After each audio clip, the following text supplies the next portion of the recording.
கர்த்தருடைய வார்த்தைக்கு திருப்புவோம். இந்த நாளில் தேவன் நம்மிடையே பேசுகின்ற செய்தியின் தலைப்பு என்னவென்றால், மனிதனுக்கு மரணம் இல்லை. மனிதனுக்கு மரணம் இல்லை என்கின்ற செய்தியின் தலைப்பை குறித்து தேவன் நம்மிடையே பேச இருக்கிறார். அதற்கு மைய வசனமாக நீதிமொழிகள் 12:28 நாம் வாசிப்போம். நீதியின் பாதையில் ஜீவன் உண்டு, அந்த பாதையில் மரணம் இல்லை. நீதியின் பாதையில் ஜீவன் உண்டு, அந்த பாதையில் மரணம் இல்லை. நீதியின் பாதை பாருங்க, நீதியின் பாதை. ஆண்டவராய் இயேசு கிறிஸ்து ஒருவர் தான் நீதிபரராய் இந்த பூமியிலே அவர் ஆளுகை செய்தார். அவருடைய பாதை ஜீவனுள்ள பாதையாக இருந்தது. அவருடைய பாதை வெற்றி நிறைந்த பாதையாக இருந்தது. அவருடைய பாதை செழிப்பு நிறைந்த பாதையாக இருந்தது. அவருடைய பாதை எப்பொழுதுமே பரிபூர்ணம் நிறைந்த பாதையாக இருந்தது. அவருடைய பாதை சமாதானம் நிறைந்த பாதையாக இருந்ததுங்க. இயேசுவின் பாதை நீதியின் பாதையாக இருந்தது. அந்த பாதையில் மரணம் இல்லை, மரணம் இல்லை. இந்த நாளில் மனிதனுக்கு மரணம் இல்லை என்கின்ற தலைப்பை குறித்து நாம் பார்க்க போகிறோம். மனிதனுக்கு மரணம் இல்லை. மனிதனுக்கு மரணம் இல்லையா அப்படின்னு கேட்டீங்கன்னா, நிச்சயமாகவே மரணம் உண்டு. இந்த பூமியில பிறந்த ஒவ்வொரு மனிதனுக்கும் மரணம் உண்டு. அதை குறித்து பார்ப்பதற்கு முன்பதாக மனிதன் யார் என்று நாம் பார்ப்போம். மனிதன் யார் வாசிப்போம். ஆதியாகமம் புஸ்தகம் 2ஆம் அதிகாரம் 7ஆம் வசனம் வாசிப்போம் பாருங்க. தேவனாய கர்த்தர் மனுஷனை பூமியின் மண்ணினாலே உருவாக்கி ஜீவ சுவாசத்தை அவன் நாசியிலே ஊதினார். மனுஷன் ஜீவாத்துமானான். மனுஷன் ஜீவாத்துமானான். மனிதன் யார்? தேவனுடைய படைப்புகள் 6ஆம் நாள் படைப்புங்க. அவருடைய மிகச்சிறந்த படைப்பே மனிதன் தான் என்று வேதம் நமக்கு போதிக்கிறது. 5 நாள் படைப்புகளையும் ஆளுகை செய்யும்படியாக 6ஆம் நாள் தேவன் மனுஷனை உண்டாக்கினார். பாருங்க எப்படி உண்டாக்கினார் என்று நமக்கு வேத வசனம் தெளிவாக சொல்கிறது. ஆதியாகமம் 1ஆம் அதிகாரத்துல 26-27 சொல்லப்பட்டிருப்பாருங்க. பின்பு தேவன் நமது சாயலாகவும் நமது ரூபத்தின் படியையும் மனுஷனை உண்டாக்குவோமாக. எப்படி உண்டாக்குறார் பாருங்க. நமது சாயலாகவும் நமது ரூபத்தின் படியையும் உண்டாக்குவோமாக. அவர்கள் சமுத்திரத்தின் மச்சங்களையும் ஆகாயத்து பறவைகளையும் மிருக ஜீவன்களையும் பூமி அனைத்தையும் பூமியின் மேல் ஊறும் சகல பிராணிகளையும் ஆளக்கடவர்கள் என்றார். 27 தேவன் தம்முடைய சாயலாக மனுஷனை சிருஷ்டித்தார். அவனை தேவ சாயலாவை சிருஷ்டித்தார். ஆணும் பெண்ணுமாக அவர்களை சிருஷ்டித்தார். ஒரு மனிதனுடைய சாயல், அவருடைய ரூபம், அவர்களுடைய ரூபம் எல்லாம் தேவ சாயலுக்கு ஒப்பாக இருக்கிறது. இன்னைக்கு மனுஷன் ஒரு மனிதன் மற்ற மனிதனுடைய முகத்தை பார்த்து எடை போடுறாங்க. இவங்க படித்தவங்க, இவங்க படிக்காதவங்க, இவங்க ஏழை, இவர்கள் பணக்காரர்கள், இவர்கள் நடுத்தர வர்க்கத்தினர் என்று மனுஷன் முகத்தை பார்த்து ஒரு மனிதனுடைய தோற்றத்தை வைத்து எடைப்படுகிறார். ஆனால் அந்த தோற்றம் கூட, அந்த முக பாவனை கூட தேவ சாயல் என்று வேதவசனம் நமக்கு போதிக்கிறது. இந்த பூமியில பிறந்த ஒவ்வொருவரும் கருப்பா இருக்கலாம், சிவப்பா இருக்கலாம், ஆப்பிரிக்கால பிறந்திருக்கலாம், அண்டார்டிகால பிறந்திருக்கலாம், அமெரிக்கால பிறந்திருக்கலாம். ஆனால் யாராக இருந்தாலும் மனிதனாக இந்த பூமியில் பிறந்தார் என்றால் அந்த மனிதன் தேவ சாயலாகவும் தேவ ரூபத்தின் படிதான் பிறக்கிறான் என்று வேத வசனம் நமக்கு தெளிவாக சொல்கிறது. ஆதியாகமம் 1:26. எனவேதான் தேவ சாயலாக சிருஷ்டிக்கப்பட்ட மனுஷனை நாம் மரியாதை கொடுக்க வேண்டும். ஆமா, தேவனே மரியாதை கொடுக்கிறாருங்க. ஏன் மரியாதை கொடுக்கிறார்? அவருடைய சாயலின் அடிப்படையில், அவருடைய ரூபத்தின் அடிப்படையில் அவர் மனிதனை சிருஷ்டித்தார். எனவே அவரே மனிதனை மதிக்கிற தேவனுங்க. நம்முடைய தேவன் நம்மை குடும்பப்படுத்துகிற தேவன் இல்லை. அதை ரொம்ப நம்முடைய சரீரமே சீரழிந்து போகும்படியான காரியங்களை செய்கிற தேவன் இல்லை. நம்முடைய சரீரம் தேவனுக்கு மிக முக்கியம். நாம் அவருக்கு மிக முக்கியம். ஏனென்றால் நாம் அவருடைய சாயலின்படியும் அவருடைய ரூபத்தின்படி நாம் வாழுகிறவர்களாக இருக்கிறோம். எனவே மனிதன் யார் அப்படின்னு பார்த்தீங்கன்னா, மனிதன் தேவனால் உண்டாக்கப்பட்டவன். தேவனுடைய சிருஷ்டிப்பின் தன்மையில மிகப்பெரிய சிருஷ்டிப்பாக இருக்கிறான். ஆதியாகமம் 2ஆம் அதிகாரம் 7ஆம் வசனத்தில் சொல்லப்பட்டிருக்கு. தேவனாய கர்த்தர் மனுஷனை பூமியின் மண்ணினாலே உருவாக்கி ஜீவ சுவாசத்தை அவன் நாசியிலே ஊதினான். மனுஷன் ஜீவாத்துமாவானான். ஜீவ சுவாசங்க. ஜீவ சுவாசம், ஜீவ சுவாசம். அந்த இடத்துல என்ன பார்த்தோம்? நீதியின் பாதையில் ஜீவன் உண்டு என்று பார்த்தோம். இந்த இடத்துல ஜீவ சுவாசம். உங்களுக்குள்ள ஓடுகிற சுவாசம், நமக்குள்ள ஓடுகிற சுவாசம். இந்த உலகத்துல பிறந்த உடனே வரலங்க அந்த சுவாசம். அந்த சுவாசத்தின் அடிப்படையில் நாம் வாழவில்லை. தாயின் கருவிலே நாம் தோன்றுவதற்கு முன்பதாகவே நமக்குள்ளாகவே ஜீவ சுவாசத்தை அவர் கொடுத்துருக்கார் பாருங்க. ஆமா, 10 மாதம் பிள்ளை பிறந்து வெளியே வந்தோடனே சுவாசிக்க ஆரம்பிக்கல. 10 மாதத்துக்கு முன்பதாகவே தாயின் கருவிலே கரு தோன்றும் போதே சுவாசத்தை தேவன் கொடுக்கிறார் பாருங்க. மனிதன் மிக பிரம்மாண்டமான படைப்புங்க, அற்புதமான படைப்பு, ஆச்சரியமான படைப்பு. தேவன் அவர் மகிமைப்படுகிறார் என்றால் மற்ற 5 நாள் படைப்புகளை காட்டிலும் மனிதனுடைய படைப்பை பார்த்துதான் தேவன் மகிமைப்படுகிறார். ஏனென்றால் அபாரமான ஆற்றல் உள்ளவன் மனிதன், அபாரமான காரியங்களை சிந்திக்கக்கூடிய மனிதனாக இருக்கிறான், வல்லமையுள்ள மனிதனாக இருக்கிறான், இந்த பூமியை ஆளக்கூடிய மனிதனாக இருக்கிறான் பாருங்க. எப்பொழுதுமே மனிதனுடைய சிந்தனைகள் ரொம்ப ஆச்சரியப்படத்தக்க ரீதியில் இருக்குது. மனிதனை குறித்து தேவன் உயர்ந்த எண்ணங்களை வைத்திருக்கிறாருங்க. மனிதனை குறித்து தேவன் உயர்வும் உன்னதமான எண்ணங்களை வைத்திருக்கிறார். மனிதன் இந்த பூமி முழுவதும் ஆளும்படியாக வேத வசனம் நமக்கு சொல்லுது பாருங்க. ரொம்ப தெளிவா சொல்லப்பட்டிருக்கு.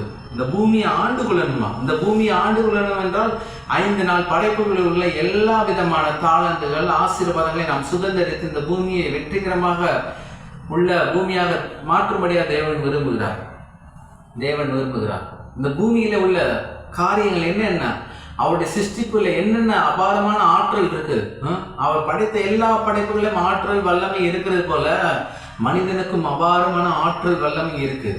எந்த ஒரு மனிதனையும் நாம் ரொம்ப தாழ்வா பார்க்க கூடாது பாருங்க.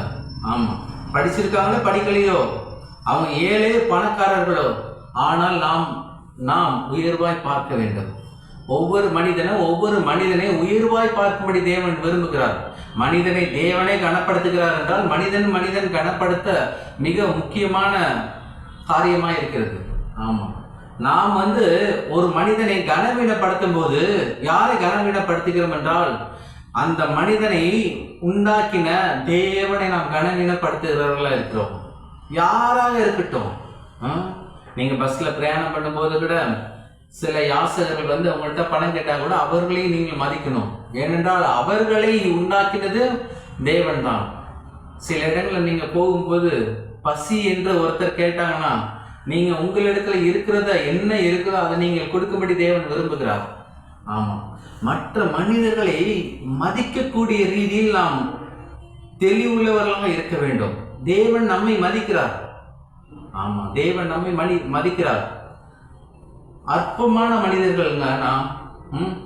அகில அண்ட சராசரங்களிலும் ஒரு சிறிய கோள் தான் பூமி. இந்த கோள்ல பல கண்டங்கள் இருக்கு, பல கண்டங்கள்ல பல நாடுகள் இருக்கு. பல நாடுகள்ல இந்தியா ஒரு நாடு. இந்த இந்தியா ஒரு நாட்டுல நாம் ஆளுகிற இந்த புதுச்சேரி மாநிலம் அது ஒரு சிறிய பகுதி. இந்த மாநிலத்தில் நாம் வசிக்கிற இந்த பகுதி வெறு சிறிய பகுதி. ஆனால் கர்த்தர் நம்மையும் அவர் கண்ணோக்கி பார்க்கிறார். நம்மையும் அவர் பார்க்கிற தேவன். அவர் பரலோகத்திலிருந்து எல்லாவற்றையும் பார்க்கிறார். அவருக்கு மறைவானது ஒன்றுமே இல்லை. அவருக்கு மறைவானது ஒன்றுமே இல்லை. நீங்கள் உங்கள் இருதயங்களை மனிதனை குறித்து மேன்மையாக கருதுபடியாக தேவன் விரும்புகிறார். நீங்கள் ஒரு மனிதனை எவ்விதமாக பார்க்கிறீர்களோ, எவ்விதமாக அவர்களை நடத்துகிறீர்களோ, எவ்விதமாக உபசரிக்கிறீர்களோ அதற்கு தேவன் உங்களை மகிமையான ரீதியில் அதற்கு தகுந்தாற்போல் தேவன் உங்களை ஆசீர்வதிக்க விரும்புகிறாங்க. ஏனென்றால் நான் என் மனிதனை மதிக்கிறேன், ஆனா என் பிள்ளை மற்ற மனிதர்களை மதிக்கலன்னா தேவன் துக்கப்படுகிறார். எப்பொழுதுமே மனிதர்களை நாம் கனம் பண்ண வேண்டும். ஏனென்றால் அந்த மனிதனுக்குள்ள ஓடுகிற சுவாசம் தேவனால் கொடுக்கப்பட்டது என்று வேதவசனம் நமக்கு சொல்லுகிறது. ஆதியாகமம் 2:7 சொல்லப்பட்டிருக்கு. அவர் நாசிலை ஊதினான். இன்னைக்கு நாம் யாரு? ஆதாம் ஏவாள் அவர்களுடைய சந்ததியிலிருந்து பிற்பாடு நியாய தீர்ப்புக்கு பிறகு நோவாவின் சந்ததியிலிருந்து நாம் பிள்ளைகள் தான், வம்சங்கள் தான் பாருங்க. ஆமா, நோவாவுடைய குடும்பத்திலிருந்து வந்தவர்கள் தாங்க. இந்த பூமி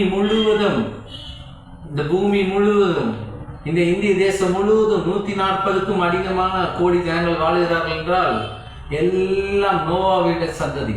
தேவன் உடன்படிக்கை பண்ணினார், மனிதனை ஆசீர்வதிப்பேன், அவர்கள் பலுகி பெறுவார்கள், அவர்கள் இந்த பூமியை நிரப்புவார்கள் என்று உடன்படிக்கை பண்ணினார். ஆமாம், நாம் யாரையும் பார்க்கும்போது கூட ரொம்ப கனமுள்ளவர்களாய் பார்க்கணும், அசால்ட்டாக நினைச்சிடக்கூடாது. ஒருத்தவங்க வியாதியில் இருக்காங்களா, நமக்கு அந்த வியாதி வரலையே நம்ம ரொம்ப சந்தோஷப்படக்கூடாது, அந்த வியாதிக்காக ஜெபிக்கணும். ஒருத்தவங்க குடும்பத்தில் பல்வேறு பிரச்சனைகள் இருக்கா, நம்ம குடும்பத்தில் அந்த பிரச்சனைகள் வரலன்னு நம்ம சந்தோஷப்படக்கூடாது, அந்த குடும்பத்தில் உள்ள சில பிரச்சனைகள் மாறுபடியும் நான் ஜெபிக்க வேண்டும். ஒருத்தவங்களுக்கு சுவிசேஷம் அறிவிக்கப்படவில்லையா, அவர்கள் ஜீவனுள்ள தேவனை அறிந்து கொள்ளணுமா, அவர்களுக்காக சுவிசேஷத்தை அறிவிக்க வேண்டும். எப்பொழுதுமே நான் என்று சுயமாய் இருக்கக்கூடாது. நான் இல்லை, நாம், ஐ இல்லை, வி. எப்பொழுதுமே தேவன் அப்படிதான் பார்க்கிறார், நாம் என்று பார்க்கிறார். ஆனால் இன்றைய தினத்தில் அநேகர் நான் படிச்சிருக்கேன், நான் வேலைக்கு போறேன், நான் ஐடி கம்பெனியில் இருக்கேன், நான் மாசமான இவ்வளவு சம்பாதிக்கிறேன், என் குடும்பத்தை இவ்வளவு நல்லா நடத்த தெரியும் அப்படின்ட்டு பார்க்கிறார். நான் என்று இல்லை, நாம். தேவன் அதை விரும்புகிறார். மனிதனை மதிக்கக்கூடிய ஒரு மனிதனாக நாம் வாழும்போது இந்த பூமியிலே தேவன் வைத்திருந்த எல்லா விதமான ஆசீர்வாதங்களை நாம் சுதந்திரத்துக் கொள்ள முடியும். முக்கியமாக மரணத்தை நாம் ஜெயமாக இயேசு கிறிஸ்து விழுந்தது போல மரணமே இல்லாத ஒரு வாழ்க்கையை நாம் வாழ முடியும். மனிதனுக்கு மரணம் இல்லை என்கின்ற சத்தியத்தை நாம் பார்க்கிறோம். பாருங்க, மனிதன் யார்? தேவனுடைய சிருஷ்டிப்பு. அந்த மனிதனுக்கு தேவன் அவருடைய ஜீவ சுவாசத்தை கொடுத்தார். அந்த ஜீவ சுவாசத்தை கொடுத்து இந்த பூமியிலே பலுகி பெறும்படியாக தேவன் விரும்பினார். அவர்கள் தான் மனிதர்கள். நீங்க நினைச்சிடக்கூடாது குரங்கிலிருந்து மனிதன் வந்தான் என்று. வேத வசனம் நமக்கு ஆதியாகம புஸ்தகத்தில் தெளிவாக சொல்கிறது. தேவன் தான் மனிதனை உண்டாக்கினார், தேவன் தான் மனுஷியை உண்டாக்கினார், தேவன் தான் ஜீவ சுவாசத்தை மனுஷனுக்கு கொடுத்தார். அதை தேவன் கனப்படுகிறார். தம்முடைய பிள்ளைகளை தேவன் கனப்படுகிறார். நாமும் கனப்படுகிறவர்களாக இருக்க வேண்டும். எனவே இன்றைய நாள் உங்களுடைய கண்ணோட்டத்தை நீங்கள் மாற்றிக்கொள்ளும்படி தேவன் விரும்புகிறார். மனிதன் யார் என்றால், மனிதன் தேவனால் சிருஷ்டிக்கப்பட்டவன், தேவனுடைய படைப்புகளின் மிக பிரம்மாண்டமான படைப்பாக இருக்கிறது. தம்முடைய கரத்தினால அவர் செய்தாருங்க, தம்முடைய கரத்தினால செய்கிறார். தஞ்சாவூர் சைடு போனீங்கன்னா பானை செய்வாங்க, மண்ணை எடுத்து அதை குழச்சி அதை மிதித்து எடுத்து அப்புறம் சக்கரம் போன்ற ராட்னத்தில் சுற்றி மண்ணை பானையாக வணிவார்கள். அப்படிப்பட்ட ரீதியில் தாங்க மண்ணிலிருந்து தேவன் நம்மை எடுத்து நமக்கு ஜீவ சுவாசத்தை கொடுத்தாரு. மண்ணுக்கு மகிமை அல்ல, ஜீவ சுவாசம் நம்மில் ஓடுகிறது பார்த்தீங்களா, அதற்கு தான் மகிமை. மண்ணு என்றால் வெறும் சரீரம், செத்த புணத்துக்கு சமானம். ஆனால் அந்த சரீரத்துக்குள்ளாக ஜீவ சுவாசம் ஓடுது பாருங்க. ஜீவ சுவாசம் ஓடும்போதுதான் அந்த மனிதன் அங்கும் இங்கும் செல்கிறான், அந்த மனிதன் ஜீவனுள்ள ஒரு வாழ்க்கையை வாழுகிறான். எனவே எப்பொழுதுமே நாம் மனிதன் யார் என்று நாம் புரிந்து கொள்ள வேண்டும். கிறிஸ்தவர்களாய் நாம், தேவனுடைய பிள்ளைகளாய் நாம், அபிஷேகம் பண்ணப்பட்ட பிள்ளைகளாய் நாம் மனிதன் யார் என்று புரிந்து நாம் செய்கின்ற ஒவ்வொரு காரியங்களையும் தேவன் பார்க்கிறார் என்கின்ற ஒரு உணர்வு நமக்குள்ளாக உண்டாக வேண்டும். நம்முடைய கிளாஸ்ல இருக்கிற சக பிள்ளைகளை நாம் மதிக்க வேண்டும், சக பிள்ளைகளை நாம் மதிக்க வேண்டும், எப்பொழுதுமே மதிக்க வேண்டும். ஏனென்றால் அவர்கள் படிச்சிருக்காங்க, படிக்கல, அவங்க சாதாரண ரீதியிலேருந்து வந்திருக்காங்க, பின்னணியிலேருந்து வந்திருக்காங்க. அவங்களுடைய உடைநடை பாவனங்கள் கூட வேறையா இருக்கும். இல்லை நம்மளுக்கா ரேங்கில் அதிகமாக இருப்பாங்க, படிப்பில் கம்மியாக இருப்பாங்க, ஞான குறைவாக இருப்பாங்க. நீங்கள் பார்த்து ஜெபிக்கணும். ஆமாம், சிறு பிள்ளைகளை கர்த்தர் தமக்கு பிரியமான பிள்ளைகளாகவே தெரிந்து கொண்டிருக்கிறார் என்றால் அவர்கள் மற்ற பிள்ளைகளை பார்த்து அந்த பிள்ளைகளுக்கு தேவையான காரியங்கள் என்னவென்று ஜெபிக்கணும். எப்பொழுதுமே தான் காலேஜில் படிக்கிற பிள்ளைகள், காலேஜில் இருக்கிற சகல சகோதரி சகோதரர்களை கூட நாம் மிக ஐக்கியம் கொண்டிருக்க வேண்டும். அந்த ஐக்கியம் தேவனுடைய சித்தத்தின்படி இருக்க வேண்டும், தேவனுடைய திட்டத்தின்படி இருக்க வேண்டும். யாரை குறைத்து மதிப்பிடக்கூடாது, அற்பமாக யாரும் எண்ணக்கூடாது. யாராக இருந்தாலும், ஸ்கூலில் படிக்கிற பிள்ளைகளாக இருக்கட்டும், காலேஜில் படிக்கிற பிள்ளைகளாக இருக்கட்டும், இல்லை வேலை ஸ்தலங்களில் உங்களோட ஒன்றுமே தெரியாத ஒரு ஆளாக கூட இருக்கட்டும், அவர்களுக்கு கூட நாம் மதிக்கிறவர்களாக இருக்க வேண்டும். ஆமாம், அவங்களுக்கு வேலை தெரியலன்னா நீங்கள் வேலை சொல்லிக் கொடுங்க, இதை இப்படி செய்யுங்க இப்படி செய்யுங்க. ஏனென்றால் கர்த்தர் அதை பார்க்கிறார். நாம் இந்த பூமியிலே இந்த ஒவ்வொரு நாளும் தேவன் கொடுத்த கிருபையான நாட்களில் எப்படி மனிதன் மதிக்கிறான் என்று கர்த்தர் பார்க்கிறார். தேவனுடைய ஆசீர்வாதங்கள் இந்த பூமி எங்கும் நிரம்பி இருக்கிறது. ஆவிக்குரிய ஆசீர்வாதமாக இருக்கட்டும், உலக பிரகாரமான ஆசீர்வாதமாக இருக்கட்டும், எல்லா விதமான நன்மைகள் நிரம்பி இருக்கிறது. ஆனால் எல்லா விதமான நன்மைகளை நாம் சுதந்திரித்துக் கொள்ள வேண்டும் என்றால் வேத வசனத்தில் சொன்ன பிரகாரமாக அவருடைய சாயல், அவருடைய ரூபம், அவருடைய தன்மை, அவருடைய நிறைவு, அவருடைய அபாரமான சிந்தனைகள் நமக்குள்ளாக இருக்க வேண்டும். தேவன் எவ்விதமாக சிந்திக்கிறாரோ அவ்விதமாக நாம் சிந்திக்க வேண்டும். தேவன் எவ்விதமாக எண்ணுகிறாரோ அவ்விதமாக நாம் எண்ண வேண்டும். தேவன் எவ்விதமாக யோசிக்கிறாரோ அவ்விதமான யோசிக்க வேண்டும். தேவன் எவ்விதமாக பேசினாரோ அவ்விதமாக நாம் பேச வேண்டும். தேவன் அவிசுவாசத்தின் தேவன் அல்லங்க, தேவன் விசுவாசத்தின் தேவன். விசுவாசத்தின் தேவன் அவர் அவிசுவாசமாக ஒன்றும் பேச மாட்டார். அவர் பொய் பேசுகிற தேவன் அல்ல, அவர் எப்பொழுதுமே உண்மையை பேசுகிற தேவன், சத்தியத்தை பேசுகிற தேவன். அவர் சத்தியபரராகி நித்திய கிறிஸ்துவாய் இருக்கிறார்.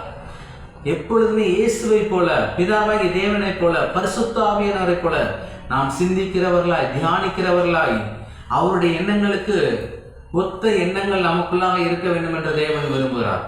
எப்பொழுதுமே ஒத்த எண்ணங்களை உடையவர்களாக நாம் இருக்க வேண்டும். எனவே மனிதன் யார் என்று நீங்கள் இன்னும் வேறு நாட்களில் நீங்கள் தியானிக்கும் போது எப்பொழுதுமே தேவனுடைய எண்ணங்களை உள்ள கொண்டு வாங்க. நீங்கள் பஸ்ஸில் பிரயாணம் பண்ணிட்டு இருக்கீங்களா, நீங்கள் எப்பொழுதுமே அருகில் உள்ளவர்களை குறித்து அசாதாரணமாக எண்ணிடக்கூடாது. தேவன் அவர்களை படைத்திருக்கிறார். அவர்கள் எந்த பின்னணியிலேருந்து வந்தாலும் பரவாயில்ல. சில பேரை பார்த்தோன்னே நம்ம என்ன செய்வோம், பக்கத்து சீட்டில் உட்கார மாட்டோம். ஐயா இவங்களா இப்படி இருக்காங்களே அப்படின்ட்டு. ஆனால் தேவன் அவர்களை ஆசீர்வதிக்கிறார், அவர்களை குறித்து திட்டம் வைத்திருக்கிறார், அவர்களை குறித்து வெளிச்சம் வைத்திருக்கிறார். ஆனால் நாம் அந்த ஒரு உணர்வோடு தான் நாம் அருகில் இருக்க வேண்டும். அவர்களுக்காகவும் தேவன் கல்வாரி சிலுவையிலே இரத்தத்தை சிந்தினார். அவர்களுக்காகவும் தேவன் அநாதி தீர்மானத்தின்படி கல்வாரி சிலுவையிலே ஜீவனை விட்டு 3ஆம் நாள் உயிரோடு எழுந்தார். இந்த பூமியிலே பிறக்க போகிற ஒவ்வொரு மனுஷனுக்காகவும் ஆண்டவராய் இயேசு கிறிஸ்து ரத்தம் சிந்தி மீட்டாருங்க. எனவே தேவன் என்றால் அவருடைய சிந்தையை அறிந்து கொள்ளும்படியாக தேவன் விரும்புகிறார். மனிதன் யார் என்று புரிந்து கொள்ளுங்கள். இனி வருகாலங்களில் நீங்கள் மனிதனை பார்க்கும்போது அற்பமாய் பார்க்கக்கூடாது. அற்பமாய் பார்த்தால் நாம் அற்பமாய் போய்விடுவோம். அற்புதமாய் பார்த்தால் நாம் அற்புதமாய் தேவனுடைய கிருபைகளை பெற்றுக்கொள்வோம். எனவே எப்பொழுதும் நம்முடைய சிந்தனைகள் நல்ல சிந்தனைகளாக ஓட வேண்டும் என்று தேவன் விரும்புகிறார். நல்ல சிந்தனைகளாக ஓட வேண்டும். நல்ல சிந்தனைகள் நல்ல ஒரு வெற்றியுள்ள ஒரு வாழ்க்கையை கொடுக்கும் பாருங்க. மனிதன் யார்? கிறிஸ்தவ உபதேசங்கள்ல மிக முக்கியமான உபதேசங்கள் மனிதன் யார் என்று இருக்கிறது. மனிதனை குறித்து பார்க்க போனால் பார்த்து கொண்டே இருக்கலாம் பாருங்க. பழைய ஏற்பாட்டில் நாம் பார்க்கிறோம் 1ஆம் அதிகாரத்தில், 2ஆம் அதிகாரத்தில், 3ஆம் அதிகாரத்தில். ஆனால் பழைய ஏற்பாடு புதிய ஏற்பாடு முடியும் வரையும் மனிதன் யார் என்று நாம் பார்த்தால் மிக பிரமிப்பாக ஆச்சரியமாக இருக்கிறது. பல வாரங்கள் போதிக்கலாம் மனிதன் யார் என்றால், அவ்வளவு சத்தியங்கள் இருக்கு பாருங்க. ஆனால் இன்றைய நாளில் நாம் கற்றுக்கொள்ள வேண்டிய ஒரே சத்தியம், ஒரு சில காரியங்கள் என்னவென்றால், மனிதன் தேவனால் சிருஷ்டிக்கப்பட்டவன். அந்த மனிதனுக்குள்ள தேவனுடைய ஜீவனுள்ள சுவாசம் ஓடுகிறது. அந்த மனிதனை தேவன் கனப்படுத்துகிறார். எனவே நாமும் கனப்படுத்துகிறவர்களா இருக்க வேண்டும். நம்முடைய மனது மாற வேண்டும் பாருங்க. மனது மாற வேண்டும். அக்கிரமம் செய்கிறவர்களையும், பாவம் செய்கிறவர்களையும், துன்மாக்கிரமாக வாழ்கிறவர்களையும் ஆண்டவரை இயேசு கிறிஸ்து மன்னித்து மறக்கிறார் என்றால் நாம் மன்னித்து மறக்கிறவர்களா இருக்க வேண்டும். ஆமாம், நம்முடைய இருதயத்தில் கசப்பு, வெறுப்பு, பகைமை, பொறாமை எரிச்சல், துன்மார்க்கமான எண்ணங்கள் இவை யாவும் இருக்கக்கூடாது என்று தேவன் விரும்புகிறார். அற்புதமாய் பார்க்க வேண்டும் மனிதர்கள். எனவே மனிதன் யார் என்று புரிந்து கொள்ளுங்கள். மனிதனுக்கு மரணம் இல்லை என்று நாம் பார்க்கிறோம். இரண்டாவதாக நாம் பார்க்கும்போது தேவன் உண்டாக்கிய உலகத்தில் மரணம் எப்படி வந்தது? தேவன் உண்டாக்கிய உலகத்தில் மரணம் எப்படி வந்தது? ஆதாம் ஏவாளை தேவன் சிருஷ்டித்தார். முதல் 2 அதிகாரத்தில் வாசிக்கிறோம். அவரை சிருஷ்டித்து அவருக்கு ஜீவனுள்ள ஜீவ சுவாசத்தை கொடுக்கிறார். அதன் மூலமாக அவர்கள் ஜீவாத்மாவர்களாக, அவர்கள் உயிர் பெற்று இருக்கிறவர்களாக இருக்கிறார்கள். அப்படி இருக்கும்போது எப்படி இந்த உலகத்தில் மரணம் வந்தது என்று நாம் பார்த்தால், தேவன் ஆதாம் ஏவாளை உண்டாக்கி கிழக்கிலே ஏதேன் தோட்டத்தை உண்டாக்கி சகல விருட்சங்களையும் சகல கனி தரக்கூடிய மரங்களையும் தேவன் வைத்தார். அந்த தோட்டத்தில் வச்சுட்டு ஜீவ விருட்சத்தையும் வச்சாரு, நன்மை தீமை அறியத்தக்க விருட்சத்தையும் வைத்தார். தேவன் நன்மை தீமை அறியத்தக்க விருட்சத்தை வைத்ததினால் இவர்கள் நன்மை தீமை அறியத்தக்க விருட்சத்தின் கனியை புசிக்க கூடாது, ஜீவ விருட்சத்தின் கனியை புசிக்க முடியாது தேவன் விரும்புகிறார். எனவே தான் சொல்றார், ஜீவனை தெரிந்து கொள்ளுங்கள், ஜீவனை தெரிந்து கொள்ளுங்கள். நம்முடைய தேவன் எப்பொழுதுமே ஜீவனை தெரிந்து கொள்ளுங்கள், சமாதானத்தை தெரிந்து கொள்ளுங்கள், சந்தோஷத்தை தெரிந்து கொள்ளுங்கள், மகிழ்ச்சியை தெரிந்து கொள்ளுங்கள், ஆசீர்வாதத்தை தெரிந்து கொள்ளுங்கள், அற்புதத்தை தெரிந்து கொள்ளுங்கள். இந்த மாதிரி தாங்க அவர் தெரிந்து கொள்வது. அவர் தெரிந்து கொள்வது எல்லாம் நன்மைக்கு எதுவான காரியங்களாக தான் இருக்கும். இந்த தோட்டத்தின் நடுவில் கூட நன்மை தீமை அறியத்தக்க விருட்சம் இருந்துச்சு, உண்மைதான். ஆனால் அந்த நன்மை தீமை அறியத்தக்க விருட்சத்தின் கனியை சாப்பிட வேணாம், ஜீவ விருட்சத்தின் கனியை சாப்பிடும்படி தான் தேவனுடைய அனாதி தீர்மானமாக இருந்தது. ஆனால் இந்த ஆதாம் ஏவாள் தேவனுடைய வார்த்தையை விட்டு விலகி பிசாசு சர்ப்பம் என்கின்ற வடிவில் வந்ததுனால பிசாசுடைய வார்த்தைக்கு அவர்கள் செவி கொடுத்து நன்மை தீமை அறியத்தக்க அந்த விருட்சத்தின் கனியை புசித்த அந்த நாளிலே மரணம் இந்த பூமியிலே வந்துருது. மரணம் இந்த பூமியிலே வந்தது. வாசிப்ப பாருங்க, ஆதியாகமம் 2:17. ஆதலால் நன்மை தீமை அறியத்தக்க விருட்சத்தின் கனியை புசிக்க வேண்டாம், அதை நீ புசிக்கும் நாளிலே சாகவே சாவாய் என்று கட்டளையிட்டார். சாகவே சாவாய். தேவன் நன்மை தீமை அறியத்தக்க விருட்சத்தின் கனியை புசிக்க வேண்டாம். ஆனால் இவர்கள் புசிக்கிறார்கள். பாருங்க, தேவனுடைய வார்த்தையை விட்டு இவர்கள் விலகுகிறார்கள். ஆதியாகமம் 3:17 வாசிக்கும். பின்பு அவர் ஆதாமை நோக்கி, நீ உன் மனைவியின் வார்த்தைக்கு செவி கொடுத்து புசிக்க வேண்டாம் என்று நான் உனக்கு விலக்கின விருட்சத்தின் கனியை புசித்தபடினாலே பூமி உன் நிமித்த சபிக்கப்பட்டிருக்கும். நீ உயிரிழக்கும் நாளெல்லாம் வருத்தத்தோடு அதன் பலனை புசிப்பார். பூமி உன் நிமித்த சபிக்கப்பட்டிருக்கும் என்று சொன்ன அந்த நாளிலே தான் மரணம் இந்த பூமியிலே வந்தது. பாருங்க, இந்த பூமியிலே வந்தது. எப்பொழுதுமே தேவன் ஜீவனை தான் தெரிந்து கொள்ளும்படி தம்முடைய பிள்ளைகளுக்கு தேவன் ஆலோசனையாக கொடுக்கிறார். ஆனால் மாம்சீகமான மனிதர்கள் பல்வேறு விதமான சூழ்நிலைகள் மத்தியில் வாழும்போது, பல்வேறு விதமான சூழல்ல வாழும்போது அவர்கள் ஜீவனை விட்டு விடுகிறவர்களா இருக்கிறார்கள். ஜீவனை எப்படி அவர்கள் விடுகிறார்கள்? தேவ சத்தத்துக்கு விரோதமாக, தேவனுடைய திட்டத்துக்கு விரோதமாக, தேவனுடைய நோக்கத்துக்கு விரோதமாக, தேவனுடைய வார்த்தைக்கு விரோதமாக அவர்கள் செயல்படும் போது எல்லாம் மாறுதலாய் முடிக்கிறது. ஆனால் இந்த இடத்துல சொல்லப்பட்டிருக்கு பாருங்க, சாகவே சாவாய் என்று சொல்லப்பட்டிருக்கு. சாகவே சாவாய் என்று. ஆனால் கர்த்தர் சொல்றாரு சாகவே சாவாய். அப்படி நீங்க நினைச்சு கேட்கலாம், சாகவே சாவாய் என்று சொன்னாரே, உடனே ஆதாம் ஏவாளும் இறந்துட்டாங்களா அப்படின்னு கேட்டீங்கன்னா இல்லை. 930 வருஷம் வரை வாழ்ந்திருக்கார்கள். 930 வருஷம் வரையும் இந்த பூமியிலே மரணம் வந்த அந்த நாளிலே இருந்து பல நூற்றுக்கணக்கான வருஷங்கள், பல நூற்றாண்டுகள் அவர்கள் வாழ்ந்திருக்கிறார்கள்.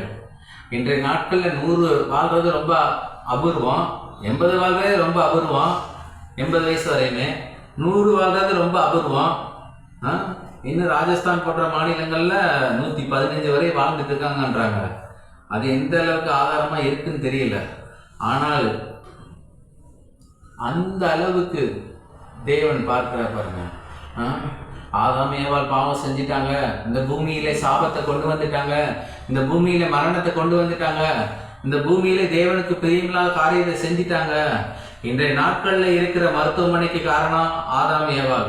இன்றைய நாட்களில் போலீஸ் ஸ்டேஷன் இருக்கிற காரணம் ஆதாம் ஏவாள். இன்றைய நாட்களில் கோர்ட் இருக்கிற காரணம் ஆதாம் ஏவாள். ஏன்?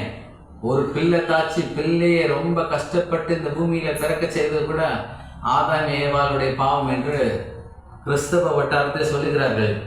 ஆனால் அப்படி தேவனுடைய வார்த்தையை விட்டு விலகினவர்கள் கூட 930 வருஷம் வரை வாழ்ந்தார்கள். நமக்கு எல்லாம் தெரியுது.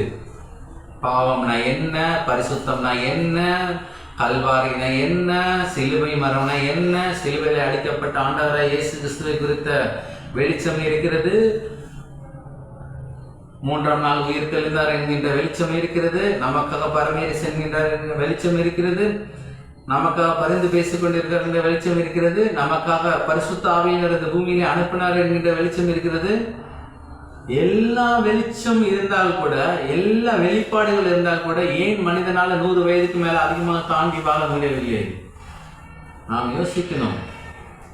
மரணம் இந்த பூமியிலே வந்த நாட்கள்ல வாழ்ந்த அவர்கள் கூட 930 வருஷம் வாழ்ந்திருக்கிறார்கள். ஏனென்றால் அவர்கள் மரணத்தை தேவனுடைய திட்டத்தின்படி அவர்கள் இந்த பூமி சபிக்கப்பட்டிருந்தாலும், மரணம் அந்த நாள்ல வந்தாலும், ஆனால் மரணத்தை குறித்த வெளிப்பாடு இல்லாதனால அவர்கள் வாழ்ந்து கொண்டே இருந்தார்கள். மரணத்தை குறித்த வெளிப்பாடு. ஆனா இன்னைக்கு வெளிப்பாடு நமக்கு ரொம்ப அதிகமா இருக்குது. 60 வயசு ஆயிடுச்சுனாலே, இன்னும் சொல்ல போனா 40 வயசு ஆயிடுச்சுனாலே முழங்கால் வலிக்குது, கை கால் வலிக்குது. 60 வயசு ஆயிடுச்சுனாலே சுகர் வந்துடுது, பிபி, கொலஸ்ட்ரால், பல்வேறு விதமான வியாதிகளை பிசாசு கொண்டு வராங்க. ஆமா, மரணத்தை இப்ப வாழ்கிற ஜனங்கள் விரும்புகிறவர்களா இருக்கிறார்கள். 60 வயசு ஆயிடுச்சு, நான் என் பிள்ளைகளுக்கு செய்ய வேண்டிய கடமையெல்லாம் செஞ்சுட்டேன், என் பேர பிள்ளைகளுக்கு செய்ய வேண்டிய சொத்து சுகம்லாம் சேர்த்து வச்சிட்டேன், இனிமேல் நான் வாழ்ந்து என்ன செய்ய போறேன் அப்படின்னு நினைக்கிறார்கள்.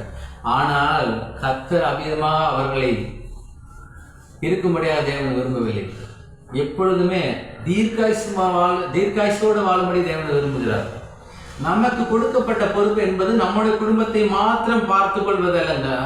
நம்ம கொடுக்கப்பட்ட பொறுப்பு என்பது எப்படி ஒரு பாத்திரத்துல தண்ணீர் ஊற்றும் போது நிரம்பி வழிந்து போகிறதோ அதே போல நாமும் ஆசீர்வதிக்கப்பட்டு நம்மால் மற்றவர்களும் அநேகர் ஆயிரக்கணக்கான ஒரு ஆசீர்வதிக்கப்படும்படி தேவன் விரும்புகிறார். மனிதன் சுயமாக வாழ விரும்பவில்லைங்க தேவன். மனிதன் தன்னலமற்று வாழும்படியாக தேவன் விரும்புகிறார். தனக்கு மட்டும் எல்லா பணமும் பொருள் எல்லாம் இருக்கு என்று அந்த குறுகிய வட்டத்துக்குள்ளாக வராதபடிக்கு தேவன் ஒரு பெரிய வட்டத்தை வச்சுக்கிறார். நீ ஆசீர்வாதமா இருப்பா, அநேகருக்கும் ஆசீர்வாதமா இருப்பான்னு தேவன் சொல்றாரு பாருங்க. யோசேப்பு குறித்து நாம் பார்க்கும்போது, யோசேப்பு தன் குடும்பத்துக்கு மாத்திரம் ஆசீர்வாதமாக இல்லை, ஒரு தேசத்துக்கே ஆசீர்வாதமாக இருந்தார் என்ற வேத வசனத்துல நாம் பார்க்கிறோம் பாருங்க. எனவே இந்த பூமியில பிறந்த நாம், தேவ திட்டத்தின்படி வாழுகிற நாம் மட்டும் ஆசீர்வதிக்கப்படுவது தேவ சித்தம் அல்ல. நாமும் ஆசீர்வதிக்கப்பட வேண்டும், நம்முடைய குடும்பம் ஆசீர்வதிக்கப்பட வேண்டும், நம்முடைய தொழிலும் ஆசீர்வதிக்கப்பட வேண்டும், நம்முடைய ஊழியமும் ஆசீர்வதிக்கப்பட வேண்டும். அதன் மூலமாக மற்ற அநேகருக்கு, இல்லாதப்பட்ட அநேகருக்கு ஆசீர்வாதமாக இருக்க முடியாத தேவன் விரும்புகிறாருங்க. எப்பொழுதுமே அவருடைய திட்டத்தின்படி தான் நாம் வாழ முடியாத தேவன் விரும்புகிறார். அவருடைய சித்தத்தின்படி தான் வாழணும். ஆமாம், எப்பொழுதுமே நமக்குன்னு இருக்கக்கூடாது. தேவனுடைய திட்டம் அதில் இருக்க வேண்டும் பாருங்க. தேவன் உண்டாக்கிய உலகத்தில் மரணம் தேவனுடைய வார்த்தையை விட்டு விலகினால மரணம் வந்தது. தேவனுடைய வார்த்தையை நீங்கள் பிடித்துக் கொண்டீர்கள் என்றால், தேவனுடைய வார்த்தையை உங்கள் இருதயத்தில் அதிகமாக வைத்துக் கொண்டீர்கள் என்றால், தேவனுடைய வார்த்தையை நீங்கள் அனுதினம் தியானிப்பீர்கள் என்றால், தேவனுடைய வார்த்தை குறித்து இயற்கைக்கு அப்பாற்பட்ட தேவனுடைய ஞானம், அறிவு உங்களுக்குள்ளாக வெளிப்பாடாக கிடைத்ததென்றால், நீங்கள் மரணத்தை அல்ல ஜீவனை தெரிந்து கொள்கிறவர்களாக இருக்கிறீர்கள். இந்த உலகத்தில் நாம் பார்க்கிறோம் மரணம். ஆதாம் ஏவாள் தேவனுடைய வார்த்தையை விட்டு விலகின போது அவர்கள் முதலாவது ஆவியிலே மரித்தார்கள், சரீரத்தில் மரிக்கவில்லை. சரீரத்தில் 930 வருஷம் வரை வாழ்ந்தார்கள். அப்படிதான் சரீரத்தில் மரித்தார்கள். அதற்கு பிற்பாடு நித்திய மரணம் என்று ஒன்று இருக்குங்க. முதலாவது மரணம் 3 வகைப்படும். ஆவியிலே மரணம், சரீரத்திலே மரணம், நித்திய மரணம். ஆனால் இந்த பூமியிலே பிறந்த ஒவ்வொருவரும் சரீர மரணத்தை அவர்கள் சந்திக்கிறார்கள். சரீர மரணத்தை, அது சிறு பிள்ளையாக இருக்கட்டும், பெரியவர்களாக இருக்கட்டும், யாராக இருந்தாலும் வேத வசனத்தின்படி மண்ணினால் எடுக்கப்பட்ட அந்த சரீரம் மண்ணுக்கு திரும்புகிறது. சரீர மரணத்தை சந்திக்கிறார்கள். ஆனால் இதில் ஒரு விசேஷம் என்னவென்றால், சரீரத்தில் நாம் வாழும்போது ஆண்டவராய் இயேசு கிறிஸ்து எனக்காக பிறந்தார், எனக்காக அடிக்கப்பட்டார், எனக்காக நொறுக்கப்பட்டார், எனக்காக மரித்தார், அடக்கம் பண்ணப்பட்டார், 3ஆம் நாள் உயிரோடு எழுந்தார், எனக்காக பரமேறி சென்றார், எனக்காக பிதாவின் சமூகத்தில் இன்றும் ஜீவனுள்ளவராக இருக்கிறார் என்று தங்கள் வாயினால் அறிக்கையிடும்போது அவர்கள் நித்திய மரணத்துக்கு தப்புவிக்கிறவர்களாக இருக்கிறார்கள். நித்திய மரணத்துக்கு இயேசு கிறிஸ்துவை ஏற்றுக்கொள்ளும் போது இந்த பூமியிலே ஆவிக்குரிய மரணத்திலிருந்து அவர்கள் விடுதலையாக்கப்படுகிறார்கள். அதன் மூலமாக சரீரம், ஒருவேளை மரணம் ஏற்பட்டாலும் சரீரம் இந்த மண்ணுக்கு திரும்புகிறது. ஆவியோ, கர்த்தர் தந்த ஆவியோ, கர்த்தர் தந்த சுவாசமோ எப்பொழுதும் இயேசுவை ஏற்றுக்கொண்டது நிமித்தமாக நித்திய மரணத்திலிருந்து தப்புவிக்கப்பட்டு நித்தியமாக வாழ்கிற தேவனிடத்தில் கொண்டு செல்கிறதுங்க. எனவேதான் மனிதனுக்கு மரணம் இல்லை. சரீரம் தான் அந்த பூமிக்குள்ள போகுது, ஆவி தேவனிடத்துல போகுது. ஆவிக்குரிய மனிதன் தேவனிடத்துல செல்கிறான். எனவே இந்த பூமியில வாழும்போது மனிதர்களுக்கு மரணங்கள் 2 வகையாக ஏற்படுகிறது. ஒன்று இயற்கையான மரணம், 2வது செயற்கையான மரணம். பாருங்க, இன்னைக்கு அநேகர் நினைக்கிறாங்க இவன் பிறக்கும் போதே இவன் விதி தலையில எழுதி வச்சிட்டான்ட்டு. அப்படி இல்லைங்க. விதியை மதியின் மூலமாக விளையலாம் என்று ஒரு சில கூட்டத்தார் சொல்கிறார்கள். ஆனால் இயற்கையாகவும் சரி, செயற்கையாகவும் சரி, நாம் எப்பொழுது இந்த பூமியை விட்டு விலக வேண்டும் என்றது நாம் தான் தீர்மானிக்கும்படி தேவன் விரும்புகிறார். ஆமாம், முதிர் வயதில் கணித்திருந்த புஷ்டி பசுமையாக இருப்பார்கள் வேதவசனம் சொல்லுகிறதுங்க. ஆமாம், இயற்கையான மரணம், செயற்கையான மரணம். இயற்கையான மரணம் பிள்ளைகள், பேர பிள்ளைகள், குட்டி பிள்ளைகள் எல்லாத்தையும் பார்த்துட்டு முதிர் வயதிலும் போய் சேருவது தேவ சமூகத்தில். ஆனால் செயற்கையான மரணங்கள் இந்த பூமியில் அதிகம் நடக்கிறது. செயற்கையான மரணங்கள் நடக்க என்ன காரணம் என்றால், ஒவ்வொரு மனிதனும் தேவனை குறித்த வெளிப்பாடு, தேவனை குறித்த ஞான உணர்வு இல்லாதனால் அந்த மனிதன் மரணத்தை பெற்றுக்கொள்கிறான். பாருங்க, மரணத்தை பெற்றுக்கொள்கிறான். செயற்கையான மரணங்களுக்கு ஏகப்பட்ட உதாரணங்கள் உண்டுங்க. ஏகப்பட்ட உதாரணங்கள் உண்டு. பைக்கில் போய்கிட்டே இருக்காங்க, ஆக்சிடென்ட் ஆகிருக்கு. ஒரு வேனில் ஒரு குழுவாக எடுத்து ஒரு கூட்டத்தார் ஒரு சுற்றுலாவுக்கு போகிறாங்க, அந்த வேன் ஆக்சிடென்ட் ஆகிருக்கு. சென்னையிலேருந்து புறப்பட்ட ஆமினி பஸ்ஸு பார்த்தீங்கன்னா வருகிற வழியில் ஆக்சிடென்ட் ஆகி நிறையா ஜனங்க இறந்துடுறாங்க. நம்ம ஊர் சகோதரர்கள்லாம் பைக்கில் ரேஸ் பண்ணன்ட்டு போய் ஈஸியாக ரோட்டில் ஆக்சிடென்ட் ஆகிறாங்க. நீச்சலே தெரியாத ஆட்கள் கடலில் குளிக்க போறேன்னு மரணத்தை தழுவிக் கொள்கிறார்கள். பிசாசானவன் எவனை விழுங்கலாமோ என்று வகை தேடி சுற்றித் திரிகிற இந்த காலகட்டத்தில் ஜனங்கள் தேவ ஆலோசனை இல்லாமல், தேவ திட்டம் இல்லாமல் போய் தங்களுடைய மரணத்தை அவர்கள் பெற்றுக்கொள்கிறவர்களாக இருக்கிறார்கள். கர்த்தர் சொல்றார், இந்த இடத்துக்கு போகாத, இந்த இடத்துக்கு போ, இந்த இடத்துல ஜீவன் உண்டு, இந்த இடத்துல மரணம் உண்டு என்றால் தேவ சத்தத்தை கேட்க முடியாத சூழ்நிலை ஜனங்கள் வாழ்ந்து கொண்டிருக்கிறனால மரணங்களை அவர்கள் பெற்றுக்கொள்கிறார்கள். மரணங்களை முதல் நாள் நல்லா இருக்காங்க, 2ஆவது நாள் பார்த்தா ஹார்ட் அட்டாக்ல இறந்துடுறாங்க. எத்தனையோ பேர் எனக்கு தெரிஞ்ச நிறைய பேர் முதல் வாரத்தில் நல்லா இருந்துட்டாங்க. செய்திகளை கேட்கப்படும் போது துக்கமாக இருக்குது, ஹார்ட் அட்டாக். நான் சொல்றேன், நம்முடைய சரீரம் தேவனால் கொடுக்கப்பட்ட சரீரம். தேவனுடைய வார்த்தையின்படி சுகத்தையும் ஆரோக்கியத்தையும் பலத்தையும் நாம் எடுத்துக்கொண்டு தேவனுடைய வார்த்தையை நாம் அறிக்கை செய்து நம்முடைய சரீரத்தை நாம் பேணி பாதுகாப்போம் என்றால், இந்த சரீரம் ஆலயமாய் இருக்கிறது.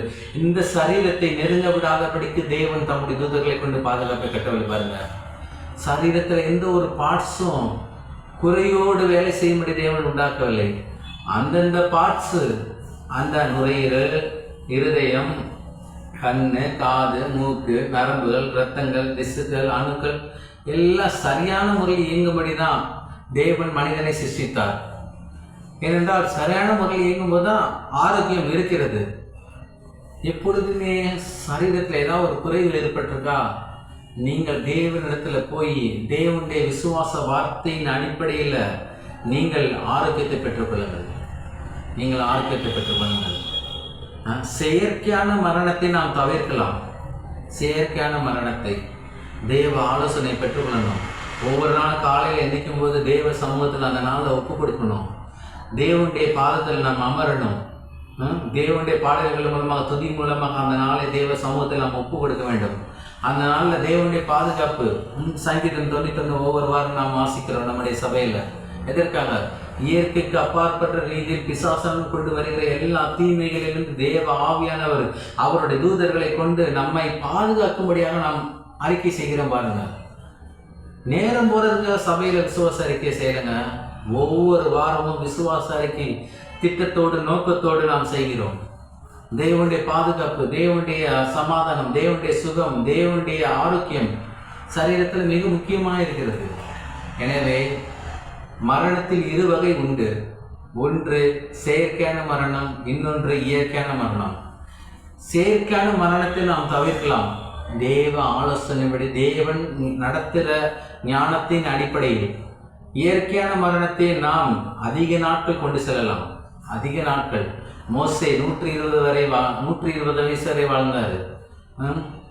நாமும் கூட நம்முடைய காலங்களில் எப்படிப்பட்ட உணவை நாம் சாப்பிட்டாலும் கூட அப்பத்தின் நீர் ஆசீர்வதிப்பீர், வியாதியிலிருந்து விலக்குவீர். அப்பத்தின் நீர் ஆசீர்வதிப்பீர், வியாதியிலிருந்து விலக்குவீர். நீங்கள் ஜீவனுள்ள தேவனுடைய வார்த்தையை நீங்கள் அறிக்கிட்டு சாப்பிடும்போது அந்த ஆகாரத்தில் எவ்வளோ விட்டமின்கள் குறைபாடுகள் இருந்தாலும் அதை நீங்கள் எடுத்து சாப்பிடும்போது எல்லா விட்டமின்களும் அதில் பூரணமாய் வந்துடும். பாருங்க, ஏனென்றால் நீங்கள் சாப்பிடுற ஒவ்வொரு ஆகாரத்திலும் தேவனுடைய வார்த்தை இருக்கிறதுனால உங்கள் சரீரங்கள் மறுரூபப்பட்டு கொண்டே இருக்கிறது. பலவீனங்கள் தொற்றுவது கிடையாது, பலவீனங்கள் நீங்கிக் கொண்டே இருக்கிறது. எனவே தான் செயற்கையான மரணத்தை தேவ ஆவியனுடைய வழிநடத்தின்படி நாம் தவிர்த்தரலாம். இயற்கையான மரணத்தை கூட நாம் 80 வயது, 90 வயது, 100 வயது நாம் தீர்மானிக்கணும். இயேசு கிறிஸ்து இந்த பூமியிலே, பிதாவாகிய தேவன் இந்த பூமியிலே போதும்பா நீ இருந்தது போதும் என்னோட வந்துருன்னு ஒரு நாள் சொல்ல போறதில்லை. எப்பொழுதுமே நீ இந்த பூமியில வாழ்ற நாட்கள்லாம் வாழு. உனக்கு எப்போ போதும்னு மனசுப்படுதோ அப்போ நீ என் சமூகத்தில் வந்துருதான் சொன்னாரு. ஏன்னா அங்கே போனாலும் நாம் அவருடைய சமூகத்தில் தான் இருக்கிறோம், இங்கே இருந்தாலும் அவருடைய சமூகத்தில் தான் இருக்கிறோம். அங்கே போனாலும் அவருடைய பிரசனத்தில் தான் இருக்கிறோம், இங்கே இருந்தாலும் அவருடைய பிரசனத்தில் இருக்கிறோம். இந்த பூமி தேவன் தான் உண்டாக்குனாரு, பரலோகத்தையும் தேவன் உண்டாக்குனாரு. அவர் அங்கே இருந்தாலும் தேவன் தான், இங்கே இருந்தாலும் தேவன் தான். நாம் அங்கே செய்கின்ற காரியத்தையும் இங்கே செய்யலாம். அங்கே ஓயாமல் துதிக்க போகிறோம், ஓயாமல் பாடப் போகிறோம், தேவ ஆவியனுடைய அக்கினி பாசையை பேச போகிறோம். நாம் இங்கே இருந்தாலும் அதை தான் செய்ய போகிறோம். நாம் இந்த ஆண்டவராகிய தேவனுக்கு இந்த பூமியில் வாழ்வது முற்றிலும் வேறு, பரலோகத்தில் வாழ்வது முற்றிலும் வேறு என்று இல்லை. நீங்கள் தேவ திட்டத்தின்படி, தேவனுடைய பிள்ளைகளின்படி இந்த பூமியிலே வாழ்ந்தாலும் ஒன்றுதான், பரலோகத்தில் வாழ்ந்தாலும் ஒன்றுதான். எனவே மனிதன் யார் என்று நாம் பார்த்தோம். தேவன் உண்டாக்கிய உலகத்தில் மரணம் எப்படி வந்தது என்று பார்த்தோம். இப்பொழுது இயேசுவை விசுவாசிக்கிற மனிதனுக்கு நித்திய மரணம் இல்லை. இயேசுவை விசுவாசிக்கிற மனிதனுக்கு நித்திய மரணம் இல்லை.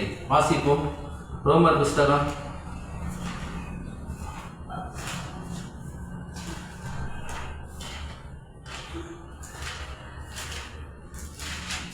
5:17 வாசிக்கிறேன். அல்லாமலும் ஒருவனுடைய மீறுதலினாலே அந்த ஒருவன் மூலமாய் மரணம் ஆண்டு கொண்டிருக்க கிருபையின் பரிபூரணத்தையும் நீதியாகிய ஈவின் பரிபூரணத்தையும் பெறுகிறவர்கள் இயேசு கிறிஸ்து என்னும் ஒருவராலே ஜீவனை அடைந்து ஆளுவார்கள் என்பது அதிக நிச்சயமாமே.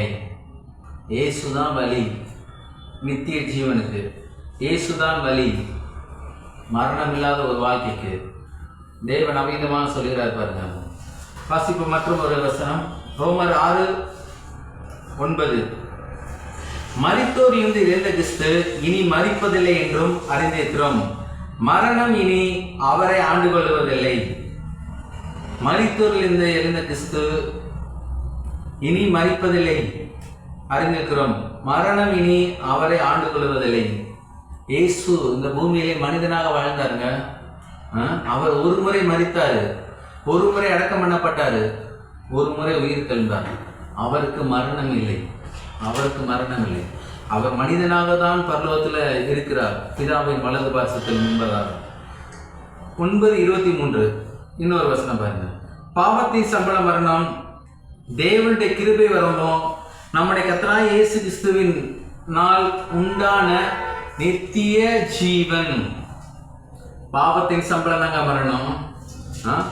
தேவனுடைய பிள்ளைகள் பாவம் செய்து கொண்டே இருந்தார்கள் என்றால் மரணம்.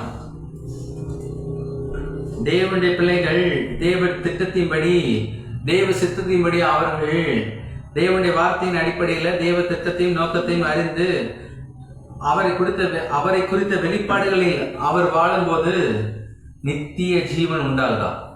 இயேசு என்கின்ற மனிதனுக்கு நித்திய ஜீவனை பிதாவாகிய தேவன் கொடுத்தார். மரணம் அவரை ஆட்கொள்ள முடியவில்லை. நமக்கும் அவிதமாக தான் தேவன் செய்கிறார் பாருங்க. மரணம் நம்மை ஆட்கொள்ள முடியாது. எப்பொழுதுமே அதான், எப்பொழுதுமே தான். இயேசுவை விசுவாசிக்கிற மனிதனுக்கு தாங்க நித்திய மரணம் இல்லை. இயேசுவை விசுவாசிக்காத மனிதனுக்கு நித்தியமான மரணம் உண்டு, நித்தியமான மரணம் உண்டு. அவர்கள் நித்திய அக்கினி கடலிலே தள்ளப்படுவார்கள். ஆண்டவரை இயேசு கிறிஸ்து பூமியிலே மனிதனாக அவதரித்தார். பரலோகத்தில் தங்க சிம்மாசனத்தை விட்டுவிட்டு, தங்க ரோட்டை விட்டுவிட்டு, ஒருவரும் கண்களால் பார்க்க முடியாத பிதாவாகிய தேவனுடைய வெளிச்சம், ஒளி, அதை விட்டுவிட்டு இந்த பூமியிலே புழுதியிலே மண்தரையிலே நமக்காக பிறந்தாருங்க. நமக்காக. அற்பமான மனிதன் அல்ல, அற்புதமான மனிதன். அற்பமான மனிதனுக்காக ஆண்டவராகிய இயேசு கிறிஸ்து இந்த பூமியில ரத்தம் சிந்தவில்லை. ஒரு புழு பூச்சிக்காக போய் ரத்தம் சிந்தவில்லை. புழு பூச்சிக்காக யாராவது போய் ரத்தம் சிந்துவோமா? ஏதோ வேணா 2 தானியங்கள் போடும், சாப்பிட்டு போய் எறும்புக்கெல்லாம் போடுவோம். அதுக்கு நம்ம உயிரை கொடுப்போமா? ஒரு எறும்புக்காக, இல்லை ஒரு ஆடுக்காக, இல்லைன்னா ஒரு செல்லமாக வளர்க்குற டாக்குக்காக? இல்லை. தேவன் புழு பூச்சிக்காக தம்முடைய சொந்த குமாரன் இந்த பூமியில அனுப்பவில்லை.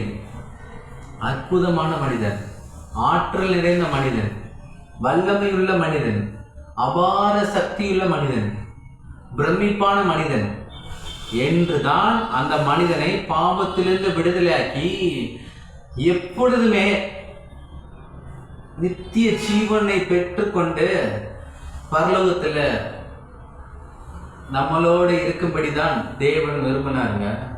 ஆண்டவரை இயேசு கிறிஸ்து விரும்பினார். எனவே இயேசுவை விசுவாசிக்கணுங்க. இயேசுவை விசுவாசிக்கணும். இயேசு எனக்காக பிறந்தார், எனக்காக அடிக்கப்பட்டார், எனக்காக நொறுக்கப்பட்டார், எனக்காக அடக்கம் பண்ணப்பட்டார், எனக்காக உயிர் தெழுந்தார், எனக்காக பிதாவின் சமூகத்தில் வலது பார்சத்தில் உட்கார்ந்தார் என்கின்ற ஒரு அறிக்கையிடுதலின் நிமித்தமாக இயேசுவை நாம் பின்பற்றும் போது நித்திய மரணத்துக்கு நாம் தப்பித்துக் கொள்கிறோம். நித்திய மரணத்துக்கு நாம் தப்பித்துக் கொள்கிறோம். இயேசுவை போல் நல்ல ஒரு தேவனை நீங்கள் பார்ப்பதில்லைங்க. இயேசுவை போல். ஆமாம், மனிதர்கள் பாவம் செய்கிறார்கள், செய்யட்டும். அவங்க எனக்கு கீழ்ப்படியாம போன ஒரு லூசிபர் என்கிற ஒரு தூதர் கூட்டம் இருக்கு, அதோடு அவர்கள் சேர்ந்து கொள்ளட்டும் என்று தேவன் ஒரு நாளும் நினைத்ததில்லை. தேவன் அவ்விதமாக நினைத்தார் என்றால் இந்த பூமியில குமாரனை இயேசு கிறிஸ்துவை அனுப்பியிருக்க மாட்டார். தேவன் நினைக்கவில்லை. தேவனே நினைக்கலாம், நாமே நினைக்கணும். நமக்கு தெரிந்தவர்கள், தெரியாதவர்கள், அக்கம் பக்கத்தினர், சொந்த பந்த ஜனங்கள் அநேகரும் பரலோகத்தில் வரும்படி தேவன் விரும்புகிறார். நித்திய அக்கினி கடலுக்குள்ளா போயிடக்கூடாது, நித்திய நரகத்துக்குள்ளா போயிடக்கூடாது. ஒவ்வொருவரும் ஆண்டவரை இயேசு கிறிஸ்து என்கின்ற வழியின் அடிப்படையில் நாம் நித்திய பரலோகத்தை நாம் போய் சேரணும் பாருங்க. தேவன் அதை விரும்புகிறார் பாருங்க. எப்பொழுதுமே தேவன் சொல்றாரு, மரணம் மனிதர்களுக்காக உண்டாக்கப்பட்டதல்ல. மரணம் மனிதர்களுக்காக உண்டாக்கப்பட்டதில்லை. மனிதன் மரணத்துக்கு ஏதுவான காரியங்களை செய்தாலும் அவருடைய கல்வாரி சிலுவை மன்னித்து மறந்து அந்த மனிதனை பாவக்கரை போக்க அவருடைய கல்வாரி ரத்தம் அவரை சுத்திகரித்து அவரை பரலோகத்துக்கு ஏதுவாக வழி நடத்தப்படுகிறது. எப்பொழுதுமே தேவன் அதை செய்கிறார் பாருங்க. தேவனுடைய சித்தத்தின்படி நாம் வாழ வேண்டும். மனிதனுக்கு மரணம் இல்லை. ஆமாம், உங்களுக்கு தெரிஞ்சவங்க 60 வயசாயிடுச்சா, 80 வயசாயிடுச்சா, 100 வயசாயிடுச்சா, இன்னும் நீங்கள் அவங்களுக்காக ஜெபம் பண்ணுங்க. முதிர் வயதில் கனிதந்து புஷ்டி பசுமையமாக இருப்பாருன்னு சொல்லிக்கிட்டே இருங்க. நீங்கள் மற்றவர்களுக்காக எவ்வளோ தூரம் ஜெபிக்கிறீர்களோ அவ்வளோ தூரம் உங்களோட ஆயுசு நாட்களை தேவன் பெருக்கி கொடுப்பார். நீங்கள் யாரையும் துச்சமாக நினச்சக்கூடாது. கிழடுகிட்டக்கு 80 வயசு ஆயிடுச்சு, இன்னும் இருந்து என்ன செய்யுது, வீட்டு இடத்த அடைக்குது, அப்படி ஒரு நாள் நினைக்கக்கூடாது. 80 வயதுக்கு மேல் வாழ்கிற ஒவ்வொரு பாட்டியும் தாத்தாவும் ஒவ்வொரு நாளும் அவர்கள் தேவனுடைய அளவற்ற கிருபையின் அடிப்படையில் அவர்கள் வாழ்கிறார்கள். தேவனுடைய அளவற்ற கிருபையின் அடிப்படையில். ஆமாம், அவர்கள் ஒரு விலையேறப்பட்ட பொக்கிஷங்க. 80 வயசுக்கு மேலே உங்கள் வீடுகளில் தாத்தா பாட்டி யாராவது இருப்பாங்களா, கூட்டியே யாராவது இருந்தாங்கன்னா அவர்கள் விலையேறப்பட்ட பொக்கிஷங்கள். அவர்களை நீங்கள் கனப்படுத்த தேவன் உங்களை அளவில்லாமல் கனப்படுத்துவாருங்க. ஆமாம், அவர்கள் எவ்வளவு சந்தோஷமா இருக்கிறார்களோ அதை காட்டிலும் பன்மடங்கு சந்தோஷம் தேவன் உங்கள் வாழ்க்கையில உங்களுக்கு கொடுப்பாருங்க. நீங்கள் அவர்களை எப்படி பார்க்கிறீர்களோ கவனிக்கிறீர்களோ அந்த வயது வரும்போது உங்களை கவனிக்க தேவன் 1000 ஆட்களை அனுப்புவார். யாரை அற்பமாய் எண்ணிடக்கூடாது. ஆமாம், வீடுகளில் இருக்க பெரியவங்களா இருக்கட்டும் அல்லது உங்களுக்கு தெரிஞ்ச யாரா இருக்கட்டும், எல்லாரையும் நீங்கள் கனப்படுத்துங்கள். நீங்கள் மகிமைப்படும்படியாக தேவன் உங்களை ஆசீர்வதிக்க விரும்புகிறார். எனவேதான் மனிதனுக்கு மரணம் இல்லை. மனிதன் யார் என்று நாம் பார்த்தோம். மனிதன் தேவனால் சிருஷ்டிக்கப்பட்டவன், தேவனுடைய சாயலின்படி சிருஷ்டிக்கப்பட்டவன், தேவனுடைய ரூபத்தின்படி சிருஷ்டிக்கப்பட்டவனா இருக்கிறான். தேவனுடைய ஜீவனில் சுவாசத்தை உடையவனா இருக்கிறான். 2வது பார்த்தோம், தேவன் உண்டாக்கிய உலகத்தில் மரணம் எப்படி வந்தது. ஆதாம் ஏவாள் தேவனுடைய வார்த்தையை விட்டு விலகி சென்றதுனால இந்த உலகத்தில் மரணம் பிரவேசித்தது. இந்த பூமி சபிக்கப்பட்டதா இருந்தது. மண்ணா இருக்கிற சரீரம் மண்ணுக்கு திரும்பும்படியா தேவன் திட்டமிட்டிருந்தார் பாருங்க. ஆனாலும் இயேசுவை இந்த பூமியில அனுப்பி அவரை விசுவாசிக்கிற ஒவ்வொரு பிள்ளைகளும் தேவ திட்டத்தின்படி நித்திய பரலோகம், நித்திய மகிழ்ச்சி, நித்திய ஆசீர்வாதத்தை அவர்கள் பெற்றுக்கொள்ளும்படியா தேவன் விரும்புகிறார். எனவேதான் மனிதனுக்கு மரணம் இல்லை. இந்த பூமியில பிறந்த ஒரு மனிதன் இருக்கிறான் என்றால் அந்த மனிதன் 3 விதமான மரணங்களை சந்திக்கிறான். 1வது மரணம் ஆவிக்குரிய மரணம், 2வது மரணம் சரீர மரணம், 3வது மரணம் நித்திய மரணம். இந்த ஆவிக்குரிய மனிதன் ஆவிக்குரிய மரணத்தை சந்திப்பதற்கு முன்பதாக ஆவிக்குரிய தேவனை விசுவாசித்து பெற்றுக்கொண்டால் அதிலிருந்து விடுதலையாக்கப்படுகிறான், ஆவிக்குரிய மரணத்திலிருந்து. 2வது சரீர மரணத்தை சந்தித்தாலும் ஆவிக்குரிய மனிதன் நித்திய மரணத்திலிருந்து தப்புவித்து நித்திய தேவனோடு சேருகிறான். நித்திய தேவனோடு சேருவதற்கு ஆவிக்குரிய மனிதன் முற்றிலும் இந்த பூமியிலே வாழும்போதே அவன் இயேசுவை சொந்த இரட்சகராக விசுவாசிக்கிறவனாய் இருக்கிறான். எனவேதான் 3 மரணங்கள் ஒவ்வொரு மனிதனையும் ஆளுகிறது.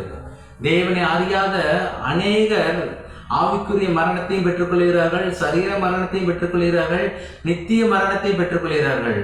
அதன் மூலமாக அவர்கள் நித்திய நரக அக்கினி கடலிலே தள்ளப்படுகிறார்கள். பிசாசுக்கும் அவனுடைய தூதர்களுக்கும் உண்டாக்கப்பட்டது நரகம். அந்த நரகத்தில் அவர்கள் கொண்டு போய் சேர்க்கப்படுகிறார்கள்.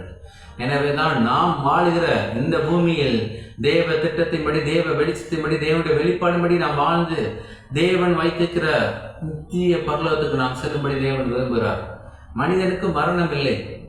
ஆமாம், மரணம் இல்லை. எப்பொழுதுமே நாம் அதை குறித்து ஒரு வெளிப்பாடோடு இருக்கும்படியாக தேவன் விரும்புகிறார். பாருங்க, தேவன் அவருடைய விருப்பத்தை நம்முடைய விருப்பமாக அவர் வைத்துக் கொண்டிருக்கிறார். எனக்கு மரணம் இல்லப்பா. ஆதாம் ஏவாளை தேவன் உண்டாக்கின நாள்ல ஆதாம் ஏவாள் பாவம் செய்வார்கள், இவர்களுக்கு ஒரு மரணம் நேரிடும் என்று தேவன் ஆதாம் ஏவாளை உண்டாக்கவில்லை. தேவன் அப்படி உண்டாக்கவில்லை. அவர்கள் எப்பொழுதும் நம்முடைய ஒரு குடும்பமாக, ஒரு ஐக்கியமாக, நம்மில் ஒருவராக எப்பொழுதுமே உறவாடும்படி, ஒரு உறவை பலப்படுத்தும்படியாக, ஒரு உறவை தெரிந்து கொள்ளும்படியாக தான் தேவன் ஆதாம் ஏவாளை உண்டாக்குனாருங்க. ஆதாம் ஏவாளை மரணத்துக்கு எதுவாக உண்டாக்கல. ஆமாம், நான் புரிந்து கொள்ளணும். ஒரு டாகை நீங்கள் செல்லமாக வளர்க்குறீங்க, ஒரு 2 லட்ச ரூபா 3 லட்ச ரூபா கொடுத்த டாகை குட்டி டாக்லேருந்து வளர்க்குறீங்க. அது வளர்ந்து வருகிற நாட்களில் பெரிய டாக் ஆனோடனே நீங்கள் அப்படியே கழுத்தை நெரிச்சு கொண்டுறீங்களா? இல்லை இல்லை. ஆதாம் ஏவாளையும் தேவன் அமிதமாக சிருஷ்டிக்கவில்லைங்க. ஒரு குடும்பம், ஒரு ஐக்கியம், ஒரு பாச பிணைப்பு, ஒரு அன்பு, அப்படித்தான் தேவன் ஒரே வட்டமாக தான் தேவன் உண்டாக்கினார் பாருங்க. நாம் புரிந்து கொள்ளணும், கர்த்தர் எப்படி திட்டத்தின் அடிப்படையில் செயல்படுகிறார் என்று நாம் புரிந்து கொண்டு இந்த பூமியில் நாம் வாழணும் பாருங்க. எனவே கல்வாரி சிலுவை தான் நமக்கு பிரதான நோக்கமாக இருக்கிறது. கல்வாரி சிலுவை தான் நமக்கு வெற்றியை கொண்டு வருகிறது. கல்வாரி சிலுவையில் அடிக்கப்பட்ட இயேசு கிறிஸ்துவை விசுவாசிப்பதன் மூலமாக தான் நித்திய நரகத்திலிருந்து நித்திய பரலோகத்துக்கு நாம் செல்கிறோம். ஆமாம், மரணம் இல்லை அந்த இடத்துல. மனிதனுக்கு மரணம் இல்லை. நாம் புரிந்து கொள்ள வேண்டும். கல்வாரி சிலுவை, கல்வாரி சிலுவை நோக்கி பார்க்க வேண்டும். அனுதினமும் நம்ம சபைக்கிறோம், வேலைக்கு போகிறோம், 8 மணி நேரம் 10 மணி நேரம் வேலை செய்கிறோம், கிச்சனில் 5 மணி நேரம் 6 மணி நேரம் வேலை செய்கிறோம். ஆனால் அவை எல்லாவற்றையும் காட்டிலும் தேவ சமூகத்தில், தேவ பிரசன்னத்தில், தேவனுடைய இடத்தில் நாம் 10 நிமிடங்களாவது அல்லது ஒரு குறைந்தபட்சம் ஒரு 15 நிமிடங்களாவது ஒவ்வொரு நாளும் கல்வாரி சிலுவையில் அடிக்கப்பட்ட அந்த இயேசு கிறிஸ்துவை நாம் நோக்கி பார்க்க வேண்டும். அந்த இடத்தில் நடந்த காரியங்களை நாம் மனசு ஆராய்ந்து நம்முடைய இருதயத்தில் தியானிக்கும் போது தேவன் நமக்கு வைத்திருக்கிற ஆபிரகாமுடைய எல்லா ஆசீர்வாதங்களையும் நாம் சுதந்திரத்துக் கொள்ள முடியுங்க. ஆபிரகாமுக்கு இந்த பூமியிலே ஒரு ஆசீர்வாதம் குறைவு இல்லை. நாமும் ஆபிரகாமுடைய பிள்ளைகள்.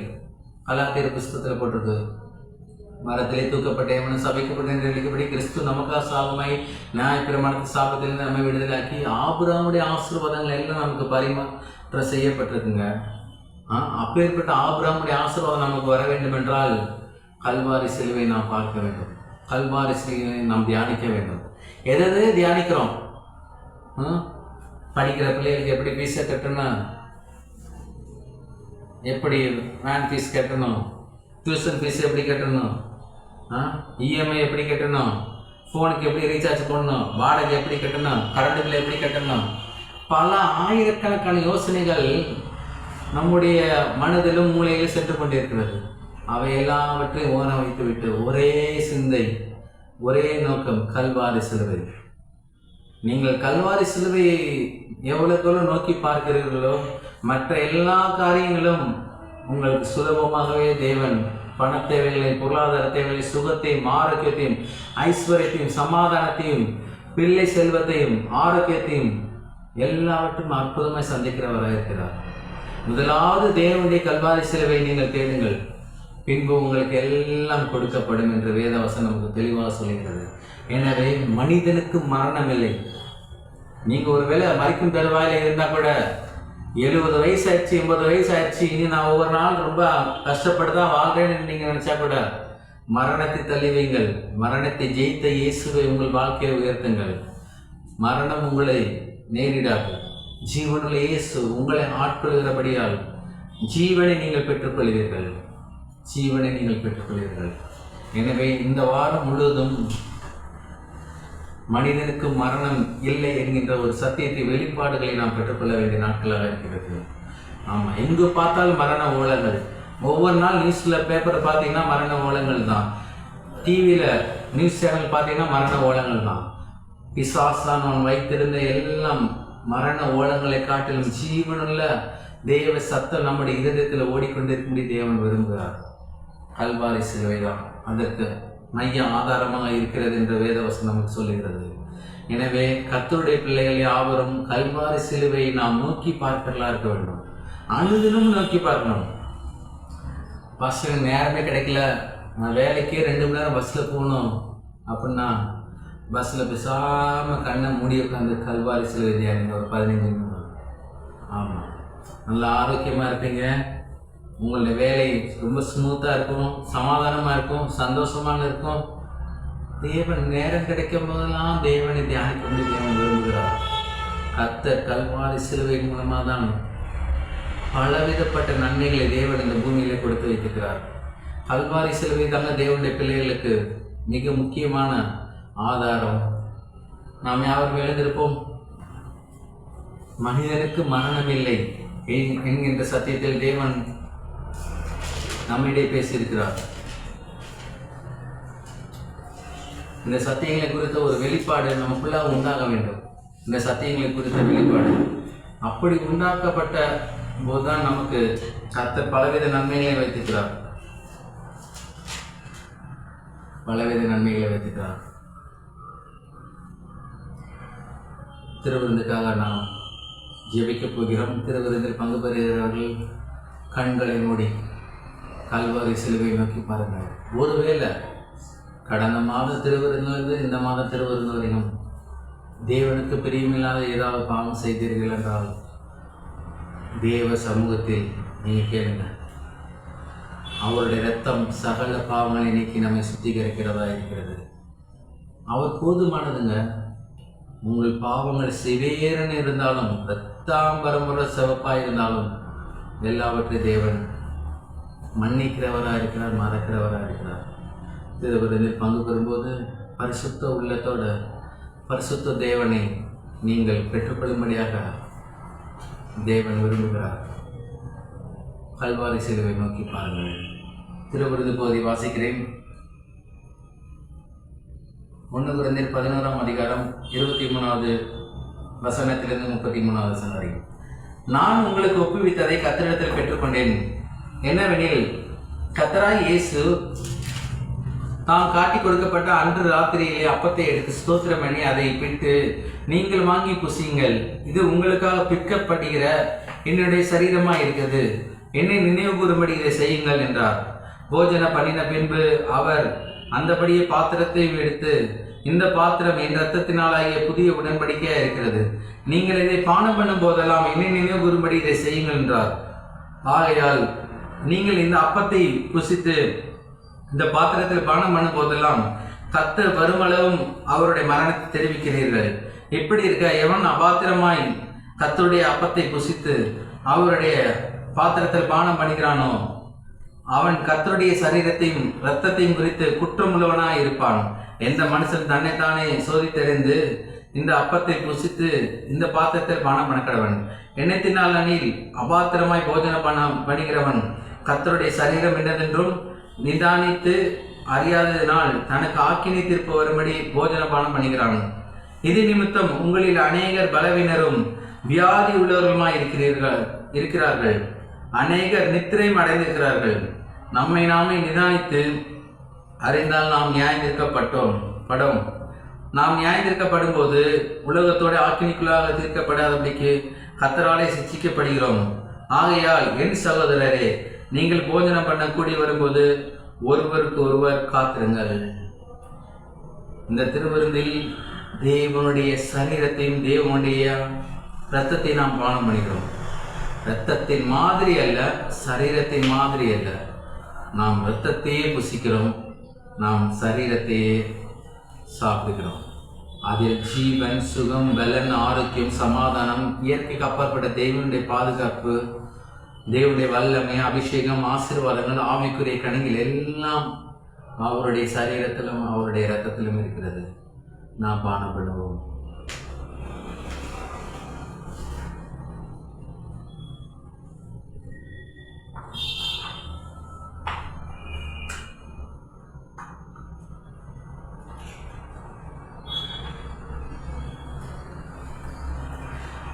இது உங்களுக்கு அமைக்கப்பட்டது என்னுடைய சரீரம்.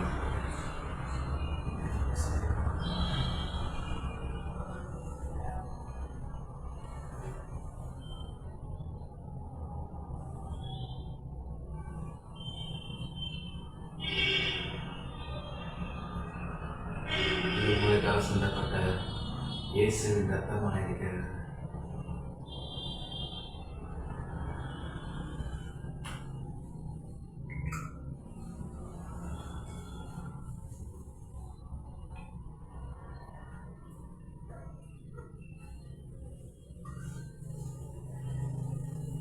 கண்களை மூடி இயேசுவின் சரீரத்துக்கும் இயேசுவின் இரத்தத்துக்கும் நன்றி செலுத்துங்க. நமக்கு நன்றி செலுத்த ஆயிரம் நன்மைகள் இருந்தாலும் பிரதான நன்மை இயேசுவின் சரீரம், இயேசுவின் இரத்தம்.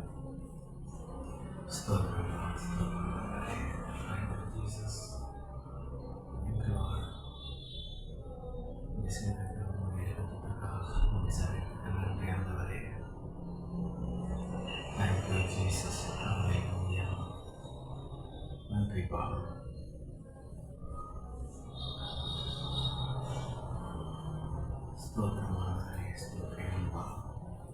எங்கள் அன்பின் பரலோகப்பிதாவே, குமாரனே இயேசுவின் நாமத்தில் அன்பை சமூகத்தில் வருகிறோம். கர்த்தாவே, மனிதனுக்கு மரணமில்லை என்கிற சத்தியத்தை நாங்கள் பார்த்தோம்ப்பா. மனிதன் யார்? தேவன் உண்டாக்கிய உலகத்தில் மனித மரணம் எப்படி இந்த பூமியில் வந்தது?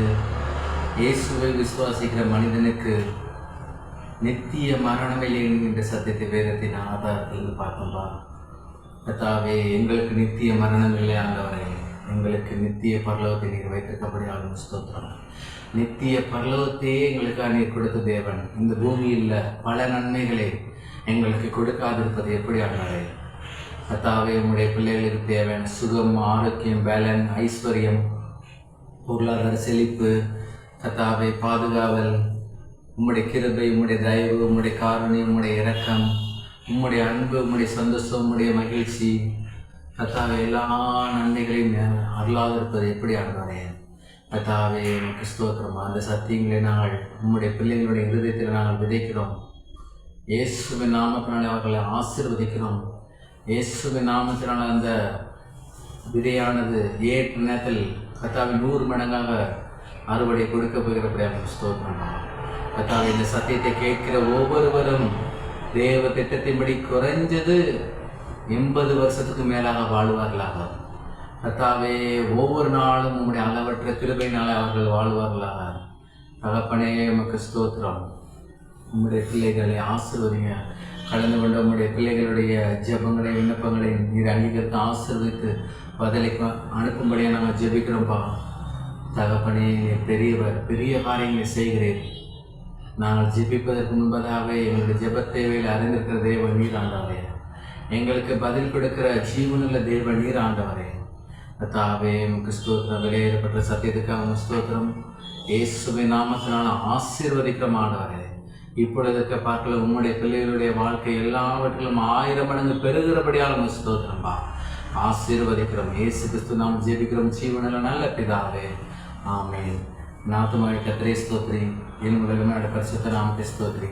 என் ஆத்துமாவை கர்த்தரை ஸ்தோத்திரி, கர்த்தர் செய்த சகல உபகாரங்களை என்றும் மறவாதே. ஆமென், ஆமென். கர்த்தர் உங்களை ஆசீர்வதிப்பாராக.